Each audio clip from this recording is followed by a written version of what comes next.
Hi. So my topic for today is just discussing simple cases of ocular hypertension and normal tension glaucoma to treat or not to treat, which are quite routine OPD cases. So this is a normal glaucoma evaluation protocol for all our patients who have suspected glaucoma, which include a detailed history taking, a thorough visual acuity testing, slit lamp examination, IOP only by Goldman's appellation tonometry, indentation gonioscopy with a 4 mirror lens, complete retina and disc evaluation with a 78 or 90 diopter lens, ancillary investigations like CCT, structural investigations, especially for RNFL thickness like the OCT, UBM if required, and visual field examination with the perimetry. So I'll just talk about our first case, just a routine regular 40-year-old female came in for a checkup. No family history of any major eye disease, not on any medications, no history of trauma. Best corrected visual acuity of 6 by 6 and 6, slit lamp normal, gonio open. Disc is normal, healthy disc, moderate size, zero point 0.4 rims, healthy rims. And pressures of 23 millimeter mercury in both eyes by GAT by Goldman's and a CCT of 590 microns. So I did a baseline field and OCT for her, considering a pressure that's slightly borderline high, which is absolutely normal.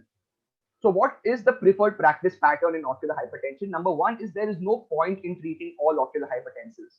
The ocular hypertension treatment study clearly told us that almost 90% of eyes who did not undergo treatment for ocular hypertension did not progress to POAG.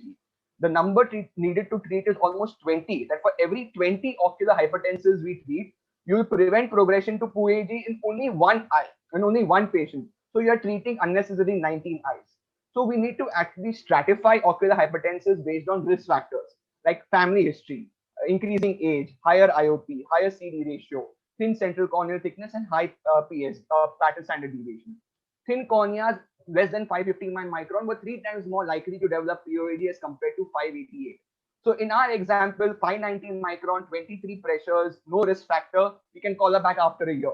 Same patient had, let's say, family history of glaucoma with a CCT of 470. I would probably call her closer, maybe 4 6 months, keep a closer watch on her compared to otherwise. So the most important thing in ocular hypertension is to wait and watch. Regular IOP checks, try to establish an IOP range, call the patient at different times and understand what the IOP range is like.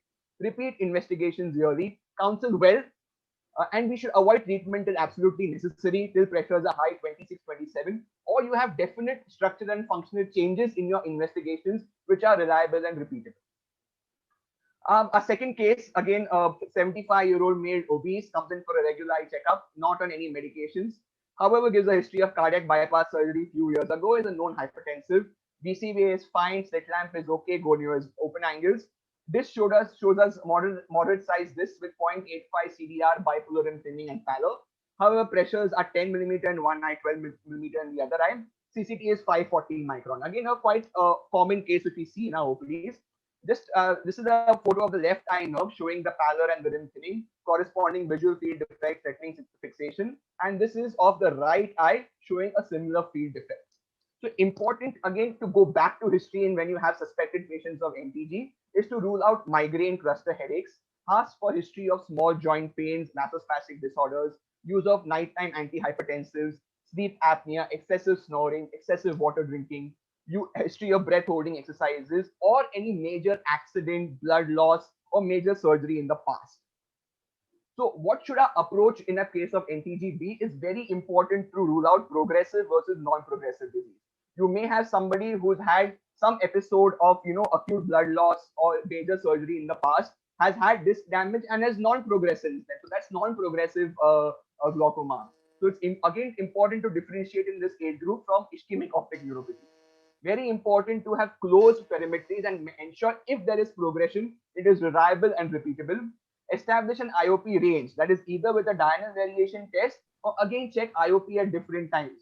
You may have pressures 12, 14 if you check it once, but if you check it multiple times, you may have pressures of 18, 19, and with a thin CCT, that patient is not actually NTG but actually primary open angle glaucoma. If we decide this patient is progressing, requires treatment, target at least a 30% drop, prefer a PG analog, avoid a beta blocker. Take care of non-IOP factors. So avoid nighttime antihypertensives, avoid yoga exercises with excessive breath holding, Shirsasanas, ask for history of water drinking, avoid it, and treat migraine and other disorders. If it is still progressing, do carotid Dopplers, look for any sort of occlusion in them. Sleep apnea studies, obstructive sleep apnea again causes definite reduction in circulation to the optic nerve. You do MRI brain, treat all these accordingly. Add on medications if required, if it's still progressing, and plan a surgery as a last resort. There is no major role of neuroprotective agents in NTG, and progressive NTG is complex, so it needs closer follow-up because the defects are closer to fixation, and control of these systemic risk factors is required in many cases. Thank you. I would invite comments from our chairpersons, any of them. Hima, madam. I think, Mayur, I think this was a very, to the point presentation, and you've you've given a very important take-home message that normal tension glaucomas, which are often confused with, ischemic optic neuropathies, non-arthritic. So you must, one often gets confused between the other, and therefore careful history is very important. One of the important points that you did mention in your presentation is about snoring, history of snoring, and therefore obstructive sleep apnea, also called as OSA, today is one of the most important causes for a lot of ischemic optic neuropathies that we're seeing nowadays, and therefore sleep studies must be a part of your protocol when in doubt. But Right. The other points that you said were very, very relevant. Yes, ma'am. So it's all case-based. Yes. Thank you for a nice presentation. I have a common question to ask, very simple question. Yes, sir. When we do a clinical disc evaluation with slit lamp on with a 90D or whatever, Yes, sir. what I see as a 0.3 or a 0.4 visually, CD ratio, okay, horizontally or vertically, okay, sir. Yes, sir. vertically, okay. And commonly, if I do a OCT of that patient, right, will that value match? Will the OCT also say 0.4? So not necessarily, because what you are subjectively seeing and what the OCT is picking up is quite different. And subjective disc examination, especially for cup disc ratio, changes from person to person as well. What I may think is 0.3, you may think is 0.4, somebody else may think 0.6. So it is important that you stick to whatever you are following and use that as a follow-up for your patients. Correct. I'm not saying that. Yes, sir. What I'm saying is that the same person might, 10 people will read the disc differently, agreed. But what they read and what the OCT shows, does OCT show usually less, usually larger, usually same? So it depends on the disc size as well, sir. No, I'm not talking about size, I'm talking about ratio. So in a large disc, you'll have a large cup. In a small disc, you'll have a small cup. In a small disc, the ratio of the cup to disc might be 0.3 on a 90D.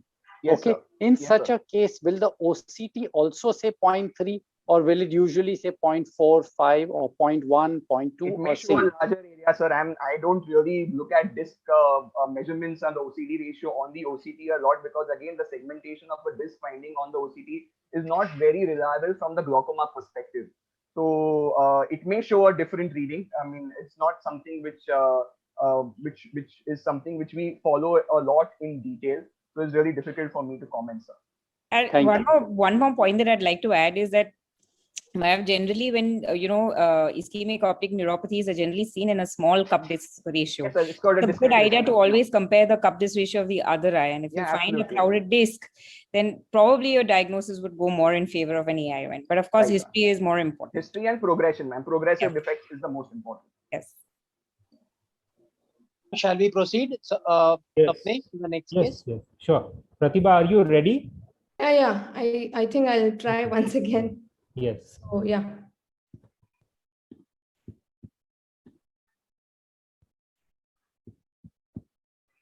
Nice presentation, Dr. Mayab. Thank you. Mayab, how often should the perimetry be repeated in a ocular hypertension? So as I said, if it's at low risk, then probably yearly is fine, or maybe once in 2 years also. But if it's a higher risk and on clinically, if you are seeing some changes, you are seeing probably a sort of small hemorrhage, or you're seeing that your nerve, the rim is looking slightly different compared to the last time, then you can repeat the investigation whenever you assess it. But ideally once a year, once in 2 years, and if it's a higher risk, maybe less than that as well. But not really more than that. What is the best tool for documenting progression in particularly when you have large? Kapdis ratios. One second, I'm interrupting. Dr. Pratibha, you're still having technical issues? Yeah. I think so. Prachi, you can share till that time. Then I think we will again jump to another presenter after taking that Sure, question. Yes. Who's the next one, Sapnesh? Prachi. So Prachi, start sharing the screen and I don't know. Yes, sir. Yeah.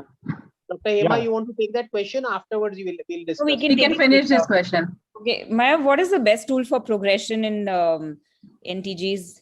Perimetry or For OCT? perimetry, whenever there's a perimetric defect, the best tool for progression will always be perimetry. It's Okay. only when there is not much, the perimetry is, you are getting it very mild or almost no, but you're getting structural changes. At that point of time, monitoring OCT and checking progression on that is okay. But the Okay. moment you have perimetric defects, follow only on perimetry. Okay.